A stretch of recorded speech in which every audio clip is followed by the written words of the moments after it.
ഒമാനിൽ അനുവാദമില്ലാതെ ഫോൺ സംഭാഷണങ്ങൾ റെക്കോർഡ് ചെയ്യുന്നതും സ്വകാര്യ ദൃശ്യങ്ങൾ പകർത്തുന്നതും ഗുരുതര കുറ്റമാണെന്ന് പബ്ലിക് പ്രോസിക്യൂഷന്റെ മുന്നറിയിപ്പ്.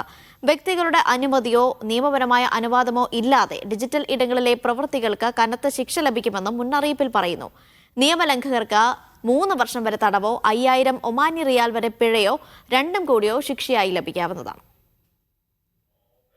വ്യക്തികളുടെ സ്വകാര്യതയിലേക്കുള്ള കടന്നുകയറ്റങ്ങൾക്കും അനുവാദമില്ലാതെയുള്ള ഡിജിറ്റൽ ഇടപെടലുകൾക്കുമെതിരെ ശക്തമായ നടപടികളുണ്ടാകുമെന്നാണ് ഒമാൻ പബ്ലിക് പ്രോസിക്യൂഷന്റെ മുന്നറിയിപ്പ്. ബന്ധപ്പെട്ട അധികാരികളുടെയോ വ്യക്തികളുടെയോ കൃത്യമായ അനുമതിയില്ലാതെ ഫോൺ സംഭാഷണം റെക്കോർഡ് ചെയ്യുന്നതും പരസ്യപ്പെടുത്തുന്നതും രാജ്യത്തെ സൈബർ ക്രൈം നിയമപ്രകാരം കനത്ത ശിക്ഷ ലഭിക്കാവുന്ന കുറ്റമാണ്. 2026 61 നമ്പർ രാജകീയ ഉത്തരവിലൂടെ നിലവിൽ വന്ന പുതിയ സൈബർ കുറ്റകൃത്യങ്ങൾ തടയുന്നതിനുള്ള നിയമത്തിലെ ആർട്ടിക്കിൾ 36(1) പ്രകാരമാണ് പബ്ലിക് പ്രോസിക്യൂഷന്റെ മുന്നറിയിപ്പുള്ളത്.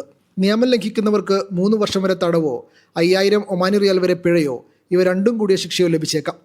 മറ്റുള്ളവരുടെ സ്വകാര്യ ദൃശ്യങ്ങൾ പകർത്തുന്നതിനും അവ സാമൂഹിക മാധ്യമങ്ങൾ വഴിയോ അല്ലാതെയോ കൈമാറുന്നതിനും നിയമം കർശനമായ വിലക്കേർപ്പെടുത്തിയിട്ടുണ്ട്. മറ്റുള്ളവരുടെ സ്വകാര്യതയെ പൂർണ്ണമായി മാനിക്കണമെന്നും ഡിജിറ്റൽ മാധ്യമങ്ങൾ ഉപയോഗിക്കുമ്പോൾ ഇത്തരം നിയമവിരുദ്ധമായ പ്രവർത്തനങ്ങളിൽ നിന്ന് വിട്ടുനിൽക്കണമെന്നും പബ്ലിക് പ്രോസിക്യൂഷൻ പൊതുജനങ്ങളോട് അഭ്യർത്ഥിക്കുന്നുണ്ട്.